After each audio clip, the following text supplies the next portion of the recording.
الحمد لأهله والصلاة والسلام على أهلها أما بعد فأعوذ بالله من الشيطان الرجيم بسم الله الرحمن الرحيم ولله على الناس حج البيت من استطاع إليه سبيلا اللهم صل على محمد وعلى آل محمد كما صليت على إبراهيم وعلى آل إبراهيم إنك حميد مجيد اللهم بارك على محمد وعلى آل محمد كما باركت على إبراهيم وعلى آل إبراهيم إنك حميد مجيد لبيك اللهم لبيك لبيك لا شريك لك لبيك إن الحمد والنعمة لك والملك لا شريك لك۔ محترم سامعین، ناظرین، حضرات و خواتین، السلام علیکم ورحمۃ اللہ وبرکاتہ۔ کچھ دوست و احباب نے اور بھائیوں نے کہا ہے کہ حج بیت اللہ کے بارے میں کچھ معلومات فراہم کی جائیں۔ حج بیت اللہ ایک بہت بڑی سعادت ہے۔ حج کی کئی قسمیں ہیں، 3 قسمیں ہیں۔ حج کے 3 مہینے ہیں، حج میں 3 فرض ہیں۔ اس پر تفصیلات کے ساتھ بات کرنا اس وقت ناممکن ہے۔ میں صرف آپ کی گزارش آپ سے یہ کرنا چاہتا ہوں کہ اللہ جسے حج مبرور عطا فرماتے ہیں، جس کا حج اللہ قبول فرما لیتے ہیں، حضور علیہ السلام نے فرمایا حج مبرور کا بدلہ سوائے جنت کے اور کچھ نہیں، یعنی اللہ تعالیٰ اسے ضرور جنت الفردوس عطا فرماتے ہیں۔ اس لیے حج کے بارے میں معلومات حاصل کرنا بہت ضروری ہے۔ خود نبی کریم علیہ السلام جب مدینہ منورہ سے صحابہ کرام حج بیت اللہ کے لیے یا عمرہ کی سعادت کے لیے مدینہ منورہ سے مکہ مکرمہ تشریف لے جاتے، حضور علیہ السلام ان سے فرمایا کرتے تھے خذوا عنی مناسککم، مجھ سے حج کے بارے میں مسائل سیکھ لیا کرو۔ مناسک حج یعنی حج کو میں نے کیسے ادا کرنا ہے، بہت بڑی سعادت ہے۔ اللہ مجھے بھی آپ کو بھی توفیق عطا فرمائے، اور اللہ نے جنہیں توفیق عطا فرمائی ہے اللہ کریم ان کے حج کو قبول فرمائے اور انہیں جنت الفردوس میں بلند و بالا مقام عطا فرمائے۔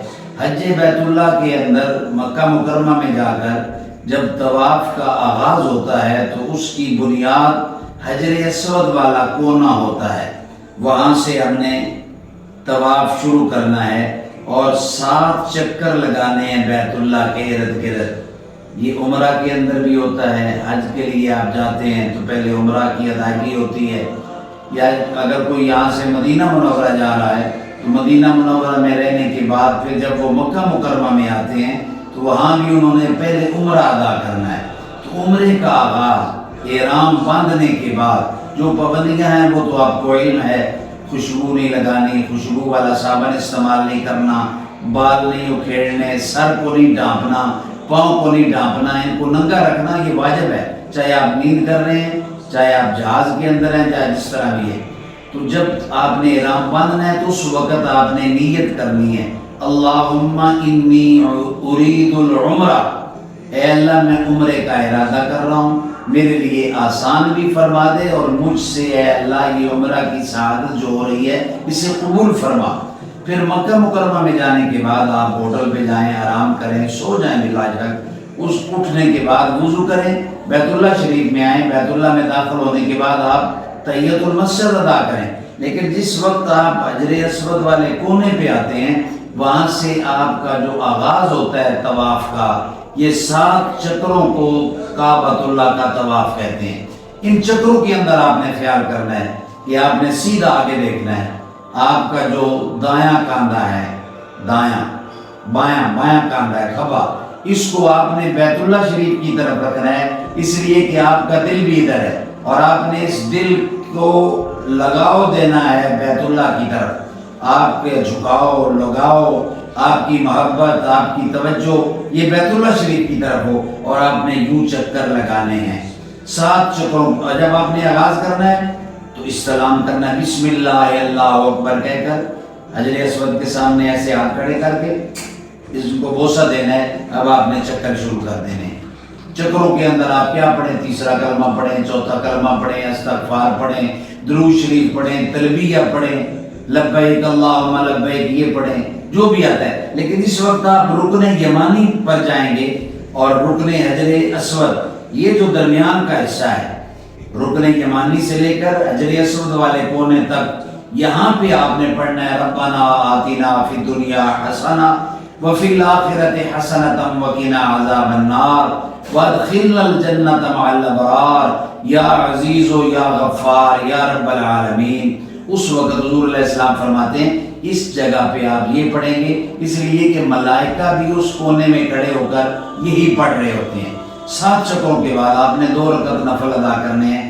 واتخذوا من مقام ابراہیم مصلی، جہاں بھی آسانی کے ساتھ آپ کو جگہ ملتی ہے آپ 2 رکعت ادا کر لیں۔ اس کے بعد آپ زمزم پئیں، پھر آپ نے سعی کرنی ہے۔ ان الصفا والمروۃ من شعائر اللہ، سعی ہوتی ہے ایک آپ صفا سے چلیں گے مروہ تک، یہ آپ کا 1 چکر ہے، مروہ سے صفا تک آئیں گے 2 چکر، اسی طرح یہ 7 چکر بھی آپ نے پورے کرنے ہیں۔ اس کے بعد آپ نے ہر بال کا چوتھا حصہ کاٹنا ہے یا اس طرح ریزر لگا دینا ہے، اور حضور علیہ السلام نے اس طرح کو پسند کیا ہے، فرمایا اسے صاف کر دو بالوں کو، اللہ آپ کے گناہ صاف کر دے گا آپ کے جسم سے۔ تو اس طرح آپ نے عمرہ کی ادائیگی کر لی۔ اب آپ دوسرے کپڑے پہن لیں، آپ جا کر غسل کریں، خوشبو لگائیں، آپ کا 1 عمرہ مکمل ہو گیا۔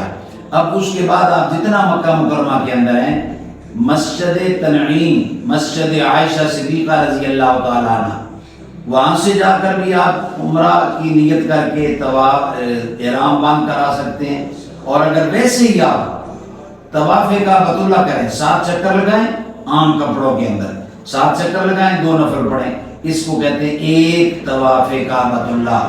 یہ 1 طواف کعبۃ اللہ بھی عمرے کی طرح اس کا اجر ہوتا ہے، اور اس طرح آپ یہ کام کرتے رہیں۔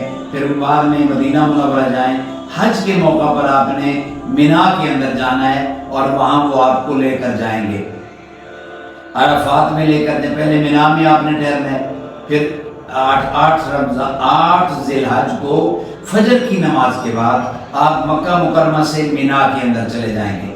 9 ذی الحج یوم عرفہ، ذی الحج کا 9ویں تاریخ آپ نے فجر کی نماز کے بعد مینا سے چلنا ہے اور عرفات کے اندر پہنچنا ہے، وہاں ظہر اور عصر اکٹھی آپ نے پڑھنی ہے۔ اسی طرح پھر آپ نے وہاں مغرب کے بعد آپ نے میدان عرفات کے اندر جو وقت گزارنا ہے، یہ حج کا اہم فریضہ ہے۔ جس نے 1 لمحہ بھی گزار لیا گویا وہ حاجی ہو گیا، اور اس کا آغاز ہوتا ہے وقت کا مغرب کے بعد 10 ذی الحج کی فجر تک، طلوع سحر تک، فجر تک، اس وقت تک آپ رات کا کوئی لمحہ بھی میدان عرفات کے اندر گزارتے ہیں تو آپ حاجی ہو گئے۔ اس کے بعد اذان مغرب کے بعد دعا مانگنے کے بعد آپ نے وہاں سے چلنا ہے اور آپ نے رات کو مزدلفہ میں آ کر ٹھہرنا ہے، یہاں مغرب اور عشاء اکٹھی پڑھنی ہے۔ دن کو عرفات میں ظہر اور عصر اکٹھی پڑھی، یہاں آ کر آپ نے مغرب اور عشاء اکٹھی پڑھنی ہے۔ فجر کی نماز کے بعد 10 ذی الحج کو آپ نے شیطان کو کنکریاں مارنے کے لیے جانا ہے۔ کنکریاں مارنے کے بعد آپ واپس آ جائیں گے، عید والے دن آپ وہاں آرام کریں گے، اور اسی طرح آپ کی قربانی ہوگی۔ قربانی کے بعد آپ اپنا حلق کرائیں گے یا بالوں کا قصر کرائیں گے، کٹوائیں گے، آپ احرام اتار دیں گے۔ 11 اور 12 کو آپ نے زوال کے بعد 11:30 بجے کے بعد آپ نے خیموں سے نکل کر پھر شیطان کو کنکریاں مارنی ہیں، اور یہاں 3 مقامات پر 7 کنکریاں مارنی ہیں، 11 کو بھی اور 12 کو بھی۔ اس طرح الحمدللہ آپ کا حج مکمل ہو جائے گا۔ لیکن یہ بات یاد رکھیں، 10 ذی الحج، 11 ذی الحج، 12 ذی الحج کو آپ نے مینا سے بیت اللہ شریف میں جا کر ان کپڑوں کے اندر آپ نے طواف زیارہ کرنا ہے۔